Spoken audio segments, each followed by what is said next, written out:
Tenemos visita en los estudios de NPI. Debo admitir que al doctor Jorge Rolón Luna lo conozco hace un buen tiempo, en su época de juez electoral. Hago esta explicación un poco para después explicarle que la invitación que le cursamos es ahora mismo en su calidad de investigador y de experto, sobre todo en cuestiones de seguridad ciudadana.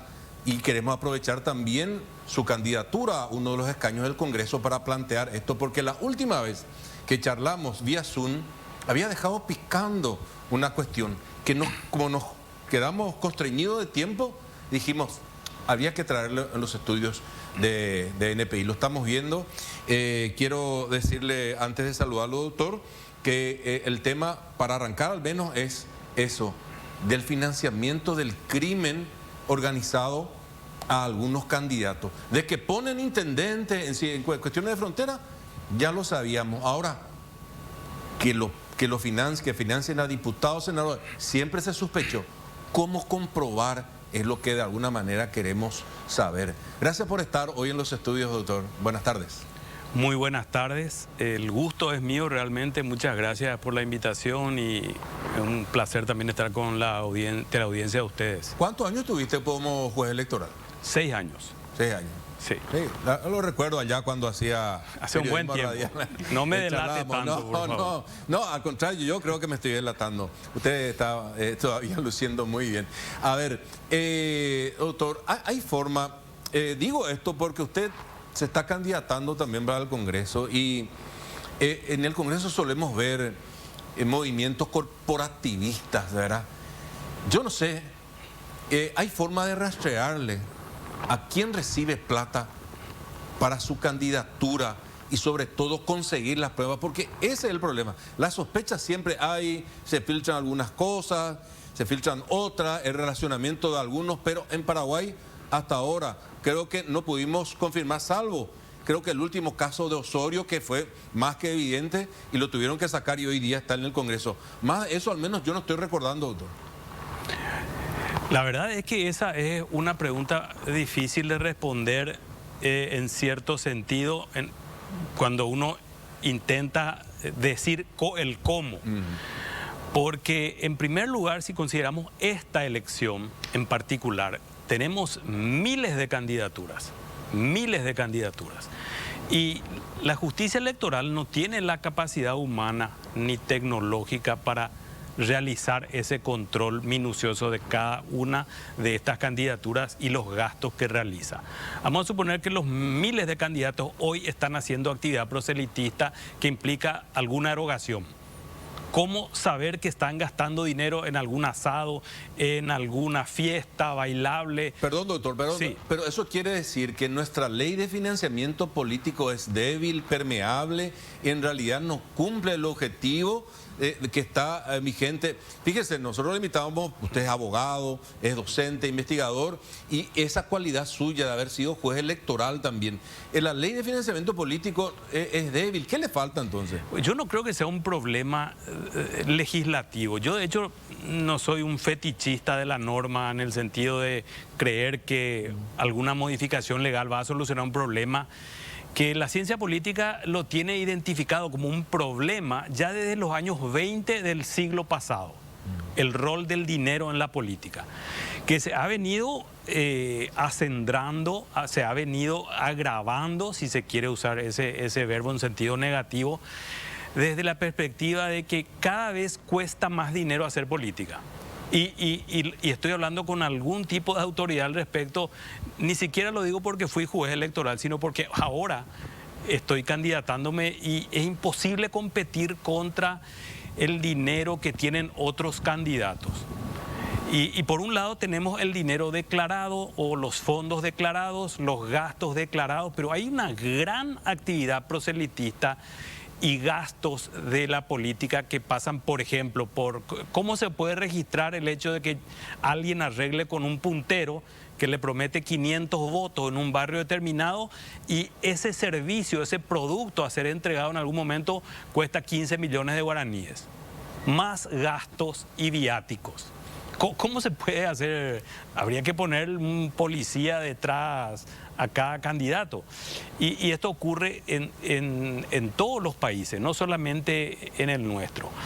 Yo creo que tal vez se puedan establecer algunas cuestiones más estrictas en la norma, pero igual va a quedar siempre un agujero o muchos agujeros, porque hay cosas que no pueden controlarse. Y esto además hay que entenderlo, siempre hay que contextualizar, creo yo, para entender algún fenómeno. Hoy escuchaba justamente a un economista hablar con Menchi y con Oscar, y él decía... Víctor Benítez. Sí. A quien sigo siempre también, entre paréntesis, conozco hace muy mucho, aparte muy didáctico, y él decía que la mitad del Producto Interno Bruto en Paraguay es economía no registrada, ¿sí? Es verdad. Él decía también, citando a un estudio, que hay una evasión de alrededor de 1.900 millones de dólares anualmente. De hecho, si uno ve las cifras de trabajo no formalizado en Paraguay, que se mantiene constante a lo largo de las últimas décadas, oscila entre el 60 y el 70%, ¿sí? Y se mantiene constante a lo largo del tiempo. Entonces, nosotros en esta sociedad, gran sociedad que se llama Paraguay, estamos acostumbrados a vivir al margen de esa legalidad por una anomia, que es una falta de respeto a la norma que nos nace, parece, automáticamente, ¿sí? Entonces yo quiero vincular esto con eso que estoy comentando, y que se relaciona inclusive con el hecho de que uno va al centro y ve centenas de vehículos en doble fila estacionando donde no se debe, etcétera. ¿Y qué es lo que hace la autoridad de aplicación en todos esos casos? Póngale usted mercaderías que entran, mercaderías que salen, droga, cigarrillo de contrabando, gente que estaciona mal. El uso del poder que tiene un funcionario en cualquiera de esas áreas lo utiliza para recaudar. Los guardiacárceles recaudan para los jefes de seguridad y los directores, y el director de institutos penales, y a su vez el ministro de Justicia de turno. En aduana, para el director de aduana. Los policías para el jefe de la comisaría, que a su vez recauda para el jefe de zona, que a su vez recauda para el comandante, que a su vez recauda para el ministro de turno. Eso ha sido así históricamente. Entonces hay un problema de corrupción estructural, del cual la financiación de la política y de las elecciones no puede escapar. ¿Por qué escaparía, Dante, Gabriela? ¿Por qué ahí sería diferente de lo que ocurre en otros ámbitos? Eso quiere decir, perdón, que usted es consciente de que si llega al Congreso podría estar sentado al lado de alguien que fue financiado por el primer Comando Capital o el Comando Bermelo, por no mencionar patrones locales, ¿verdad? Sí, el dinero sucio de nuestro país es producto de una serie de actividades ilícitas.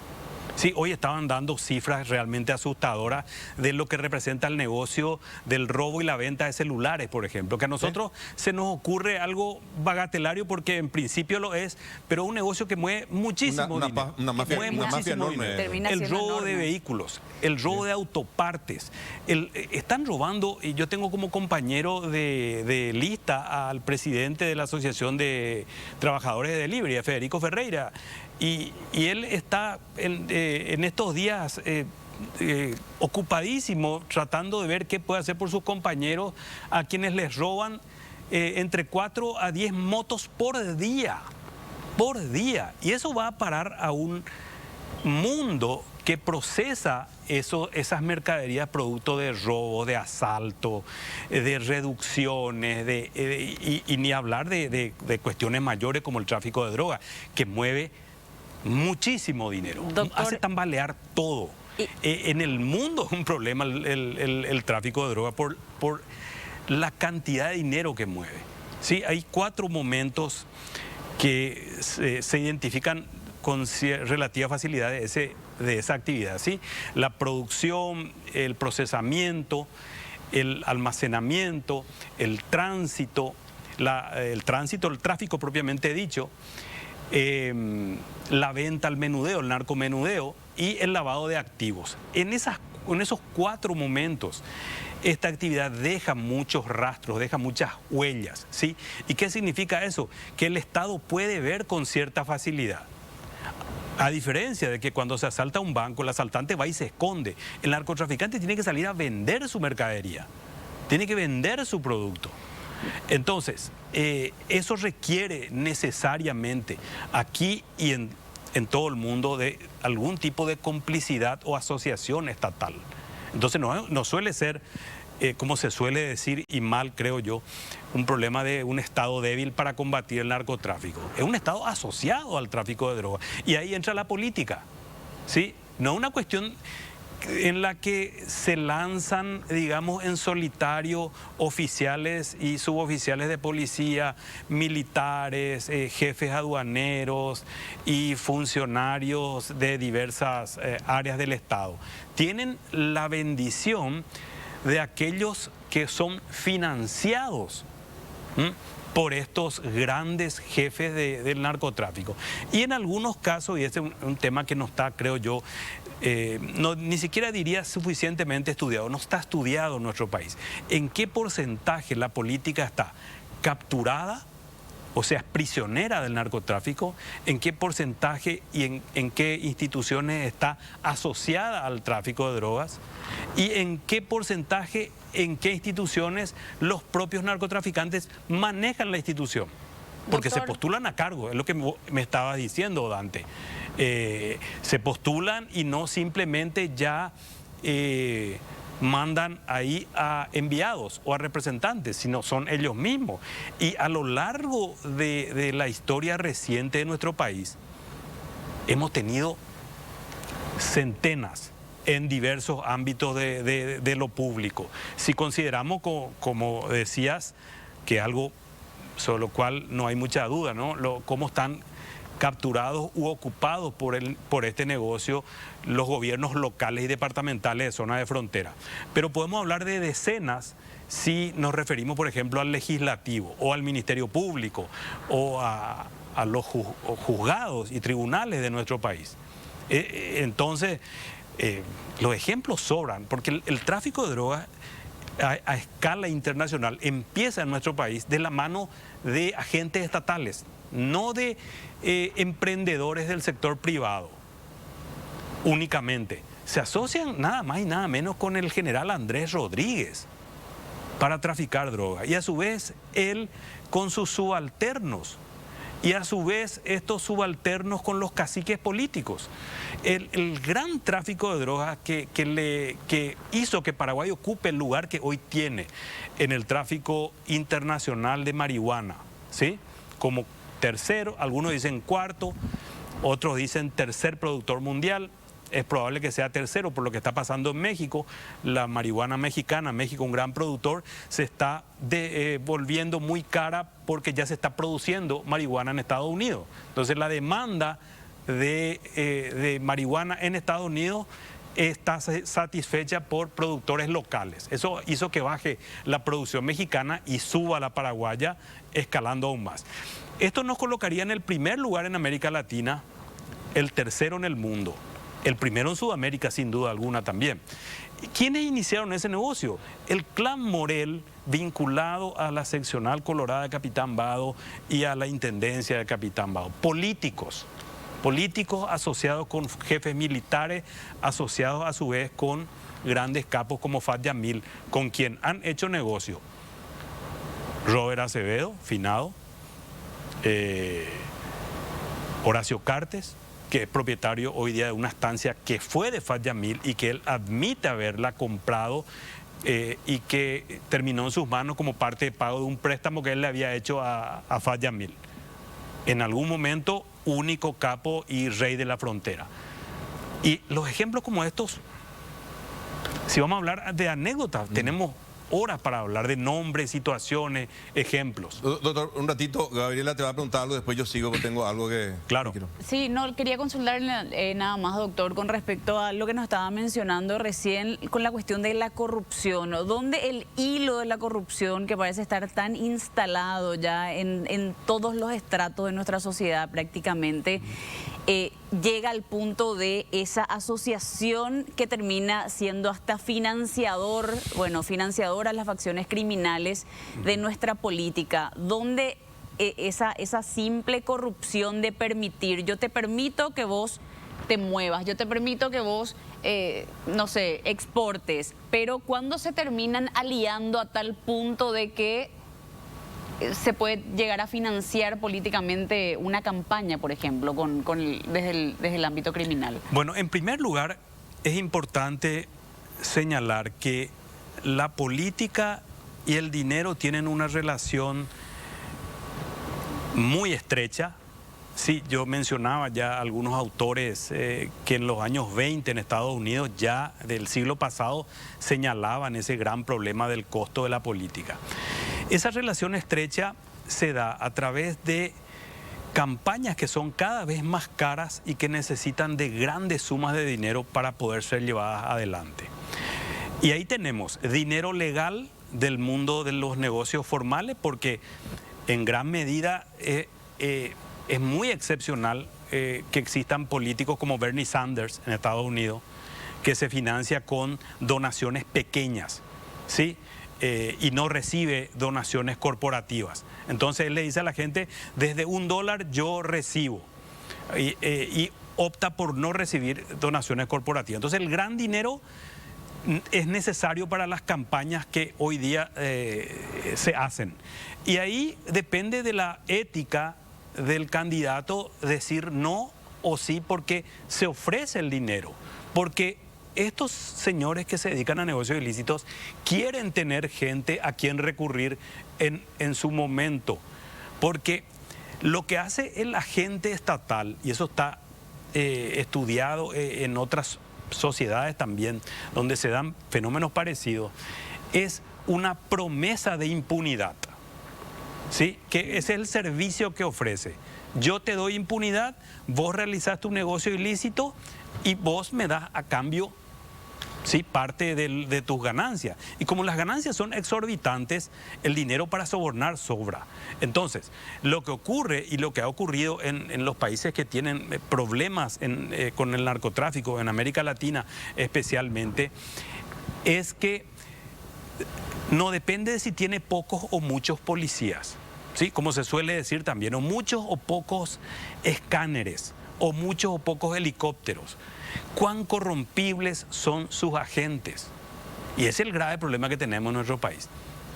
Son muy corrompibles. Y yo recuerdo ahora un caso muy reciente de una fiscal, creo que lo conversamos con Dante también, que ofreció sus servicios de impunidad precisamente por la suma de 20 millones de guaraníes en 2 cuotas.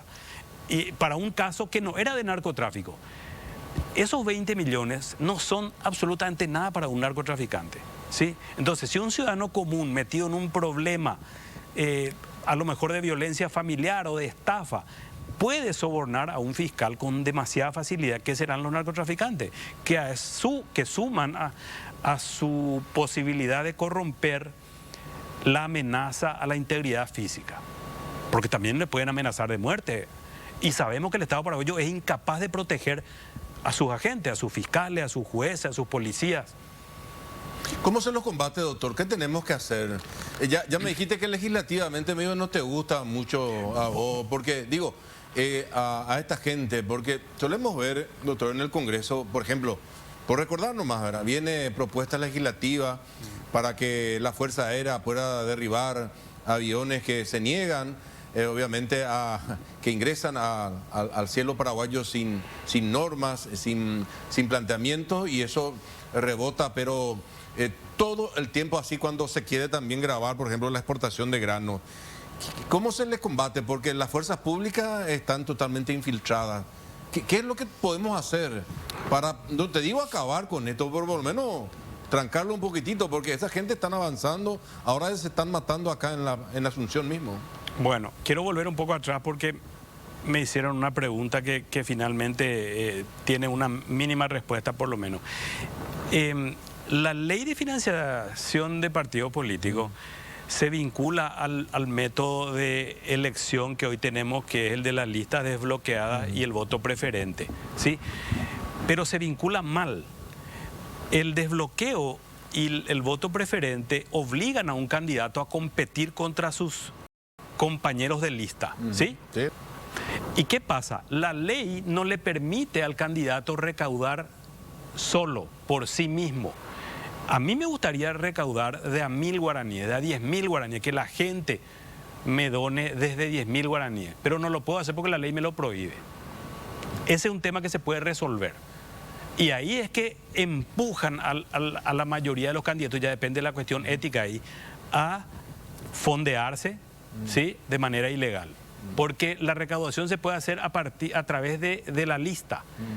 Entonces yo puedo obtener 100 donantes, va a una cuenta de la lista y después, como se sabe que ese dinero fue donado para mi campaña personal, a la cual el sistema me obliga a llevarla adelante, porque me obliga a hacer campaña para que la gente vote por mí, no solamente por la lista, sino por mí. Entonces ahí, por ejemplo, hay tela que cortar, ¿sí? Y eso permitiría que los candidatos independientes, que no siempre tienen muchas ganas de recibir donaciones de grandes empresarios o de gente que después puede pedir devolución de favores, recaude de esa manera y de manera transparente. Dicho esto, yo me inscribo entre quienes creen, y esa es una comunidad cada vez más grande y que de manera muy interesante congrega no solo a académicos e intelectuales, sino a expresidentes de distintos países del mundo, que sostienen que la guerra contra las drogas ha sido un fracaso absoluto. Ese enfoque, que es una mezcla de prohibicionismo, en el sentido de prohibir sustancias, y que tiene como método privilegiado, o lo ha tenido en las últimas décadas, un enfoque represivo militar, guerra contra las drogas. Richard Nixon, 1971, Ronald Reagan en el año 86 declara que el narcotráfico constituye una amenaza para la seguridad nacional de Estados Unidos y refuerza el enfoque bélico. Eso ha sido un fracaso absoluto. Hay cada vez más droga, más clases diferentes de drogas en las calles, y el problema de las adicciones no para de extenderse a distintas capas sociales, franjas etarias, etc. Entonces hay que pensar seriamente, y lo dicen académicos y estudiosos, y acá estamos dando los primeros pasos. Yo trabajé en un proyecto de ley que ahora está en el Congreso, eso que se presentó en diciembre del año pasado, para descriminalizar y legalizar el cannabis, pero me parece un paso muy pequeño todavía. Hay que pensar seriamente en convivir con un mundo en el que la gente quiere drogarse y ver cómo resolvemos ese problema desde una perspectiva sanitaria. Porque es un problema sanitario, es un problema de salud como lo es el alcoholismo, ¿sí? El alcoholismo mata mucha más gente que las drogas y está ahí, pero no genera la violencia del narcotráfico, no genera las mafias del narcotráfico. Porque para mucha gente la prohibición es un gran negocio. Y ese es el tema que finalmente termina sacudiendo a nuestras sociedades, que no pueden defenderse de ese dinero, que corrompe la fuerza de seguridad, corrompe la política, desvirtúa la política, doctor, desvirtúa la economía. No, totalmente, desvirtúa todo. Sí. Quería preguntarte, en el estudio que ustedes hacen, porque yo sé que trabajas con colegas, con amigos, ¿ustedes pudieron identificar a legisladores financiados, operadores del crimen organizado, sin decir nombre obviamente, pero pudieron identificar ustedes? Bueno, yo particularmente estudio la relación que existe entre el tráfico de drogas y la violencia. Vengo años trabajando el tema del sicariato y he venido consolidando una base de datos que la vengo cargando desde hace mucho tiempo. Ese es mi tema de estudio, digamos. Y pienso seguir produciendo material sobre justamente exprimir esos datos que tengo, que son riquísimos. Ahora, que la pregunta tuya es otra cuestión, que obviamente cuando uno analiza el tráfico de drogas y el sicariato, aparecen nombres, ¿sí? Aparecen nombres, pero los medios de comunicación de nuestro país han hecho investigaciones riquísimas, está todo en los diarios de nuestro país, basta consultar con sus archivos, ahí están nombres, esquemas, están organigramas, están todos los nombres. O sea, no es que alguien como yo que estudia eso está viendo lo que el resto del mundo no ve. Se ha denunciado hasta el hartazgo eso. Sí, pero no hay pruebas, o si había, no ha tenido eco. Recién estábamos hablando de Antonio Frete, por ejemplo, que sí. Un chorizo de denuncia y nadie le tocó, nadie le movió un dedo. Sus colegas le piden que renuncie, se atornilla al cargo y queda todo. Usted decía que hay, sí, yo mientras charlamos me viene muchas cosas a la mente, doctor. Seguro. Usted hablaba de Capitambado, ¿verdad? Creo que hace 2 periodos atrás, uno de esos presuntos jefes estuvo a punto de asumir como diputado, porque estaba como suplente. Y el titular era alguien vinculado al tráfico de drogas. Sí, no, pero él estaba a punto. El titular y el suplente. Estaba a punto de renunciar al titular. Hoy asesinado el suplente. Claro, correcto. No, digo, no, ¿sabes por qué pregunto esto? Porque... Y una pequeña anécdota nomás. Sí. Antes de entregarse a la policía, porque estaba prófugo, sí, se va y visita Borubicharoga. Sí, de acá salió del problema. De acá Celesta. O sea, que nunca hubiésemos sabido esos detalles si no hubiese ocurrido ese incidente, que según las versiones hubo un apriete en la residencia presidencial al que él se negó. Y ahí lo mandan detener porque se negó. Bueno, pero digo, ¿sabe a qué quiero ligar esto, doctor? Porque en aquel estudio que usted menciona, que nosotros estuvimos repicando también, yo vengo diciendo hace mucho tiempo acá, ¿verdad? Discurseando en el desierto, como se dice, el caso de San Pedro del Paraná. Y siempre digo que las autoridades no están viendo el fenómeno que está sucediendo en esta parte de Itapúa, porque no hay refuerzo, no hay nada, parecía una zona liberada. Digo, si Capitambado, que es una de las zonas de donde de alguna manera es el sicariato y todas esas cuestiones, después va al otro extremo. ¿Qué tenemos que esperar de esa parte de Itapúa? A mí me da miedo, doctor. Y ahí también se registra una infiltración del narco en la política, especialmente en los gobiernos locales. ¿Sí? Eso está registrado.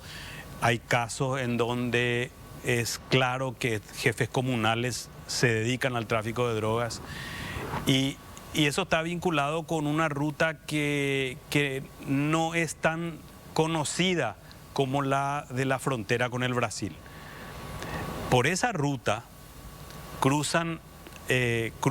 viene y cruza la droga en un punto caliente, hacia un punto caliente de la Argentina, desde donde se distribuye a prácticamente todo ese país, tanto cocaína como marihuana. Pero no vemos un combate ahí, esa parte. Todo lo que nos cuentan es que destruimos tantas hectáreas, marihuana picada, marihuana prensada, y todo viene del norte. Esa parte prácticamente no figura en el radar de los antidrogas. Eso es lo que me preocupa, que a pesar de esa criminalidad tan alta, tan violenta, muy propia de las ciudades fronterizas, algo que está más o menos retirado de la frontera, pero que está teniendo un fenómeno que parecería que las autoridades, ¿cómo no se dan cuenta? Estoy seguro que se dan cuenta. Sí, y no solamente, obviamente que nos ha llamado la atención a quienes observamos con cierta atención esto, lo de San Pedro del Paraná, pero Itapúa viene teniendo como departamento números altos en materia de sicariatos desde hace un buen tiempo. Está por lo menos entre los 5 primeros departamentos en materia de homicidio por encargo. Sí. Hace un buen tiempo. Se han descubierto inclusive laboratorios en algún momento en esa zona del país. ¿Y qué es lo que tiene esa zona del país? Que hace frontera con la Argentina. La Argentina es un país que demanda droga, donde se consume, al igual que en la otra parte de la frontera de nuestro país, donde el vecino es Brasil, que no solamente es un importante consumidor, es un monstruo de país, que a su vez es un consumidor importante, y hoy día, y eso también ha sido algo que ha cambiado, digamos, la cara del negocio, y al tiempo que cambia la cara del negocio, y esa es la hipótesis que yo sostengo, ha cambiado también la cara de la violencia. Es el hecho de que Brasil hoy día es el segundo consumidor mundial de cocaína. ¿Sí? Segundo consumidor mundial de cocaína. Entonces estamos hablando de un gran negocio porque es un país de cientos de millones de habitantes, un monstruo con capacidad adquisitiva, con una cantidad enorme de habitantes y con hambre y ganas de consumir cocaína. Entonces, la tormenta perfecta. ¿Tenés algo más? Le quiero cambiar yo de tema para despedirlo. Adelante. Porque se nos acaba el tiempo. Usted es candidato independiente, ¿no? No. ¿En dónde está usted? Yo estoy como candidato en el departamento central por el Frente Guasuñe-Mongueta, que es una alianza de partidos y movimientos. A propósito de eso, sí. Habrá escuchado, no sé, esta tarde se discutió precisamente en el programa en voz alta de sus conocimientos como electoral y todo esto. ¿Cómo vota el paraguayo hoy día? ¿Cambió algo o seguimos así tan tradicional? ¿Cómo anda? Bueno, yo creo que el voto en nuestro país es una de las expresiones de una sociedad muy conservadora en distintos aspectos. Paraguay fue uno de los últimos países en América Latina en tener una ley de divorcio vincular, por ejemplo. ¿Sí? Entre los dos últimos tuvo. En toda América Latina ya había divorcio y se da un poco la discusión que se da con otros temas que decían más o menos que iba a venir el fin del mundo, pero en el Código Civil de 1985 se introduce el divorcio vincular. Ya cuando la mayor parte de los países de América Latina, reitero, ya tenían el divorcio vincular. Un simple ejemplo. Es uno de los pocos países que no tiene unas fuerzas progresistas o de izquierda con capacidad de llegar por sí sola al gobierno, por ejemplo. Siempre tiene que estar aliándose y es una especie de tercera fuerza y disputa ese espacio con otros partidos o grupos políticos. Ese es otro reflejo del conservadurismo nuestro. Entonces, nosotros somos una sociedad conservadora en muchísimos aspectos. Y en el voto se expresa una de esas formas. ¿Y cuál es esa forma de conservadurismo? Es un conservadurismo que ha sido estudiado también por historiadores, ¿sí? En el sentido del miedo al cambio, el temor al cambio. Entonces, preferimos estar con este mal conocido que correr el riesgo de un supuesto mal, y ahí entra ya la propaganda a la cual es capaz el oficialismo. Doctor, esta es la última vez que se me acaba. Sí. ¿Por qué no votan los jóvenes? ¿O votan tan poco, doctor? ¿Qué es lo que pasa? Yo suelo discutir con ellos incluso, porque cuando se dan las campañas te salen, te cuestionan, y les digo, te quiero ver a vos, les suelo decir, votando. Ustedes, si votaran, podrían cambiar el rumbo de las votaciones. Siendo mayoría, ¿verdad? Totalmente. Eso es absolutamente cierto. Pero cada elección que paso veo las cifras y hay una gran decepción particular. ¿Por qué no votan, crees vos? Y yo creo que es una elaboración de ciertos hechos y verdades evidentes, pero que les lleva a los jóvenes a una conclusión errada. ¿Cuáles son los hechos? El desprestigio en el cual ha incurrido la política, porque la mayor parte de nuestros políticos son deshonestos, no están preparados para los cargos, y por otro lado también se observa que muchas veces los partidos políticos y los movimientos postulan a personas del mundo del espectáculo o simplemente porque son conocidos. Entonces, eso el joven ve. Ahora, yo creo que hay una conclusión errada en el sentido de que eso se puede combatir votando por ahí hay oferta electoral que puede producir algún cambio, ¿sí? Algún cambio al menos paulatino. Sí, yo quiero instar también a los jóvenes a votar. Hay por quienes votar. Sí, hay que mirar bien, hay que elegir bien, hay que desprenderse de las tradiciones familiares, partidarias, de la polca, del pañuelo, y hay que votar por personas con trayectoria creíble y que tengan proyectos a la vez. Y se puede. Hay miga ahí para hacer el pan. Ojalá hay que buscar bien. Doctor, ojalá lleguen los políticos a los jóvenes, porque realmente hay que hacer como un sobreesfuerzo, parece, porque hay un desinterés bastante importante y una falta de credibilidad también. Es así. En lo que es la política. Tal es así que vos escuchás que un joven dice, me voy a involucrar en política, y los que están alrededor ya le miran tipo, te vas a fundir. Ese es el concepto que se Sí, tiene y parece que les está costando también a los políticos de nuevas cepas tratar de convencer a los jóvenes de Totalmente. que hay personas diferentes con propuestas realmente transparentes, de algún modo, al menos intenciones de. Doctor, gracias por venir. Gracias a Jorge- ustedes por la Gracias, doctor. invitación, el gusto ha sido mío. Jorge Rolón Luna, acá en los estudios de NPI.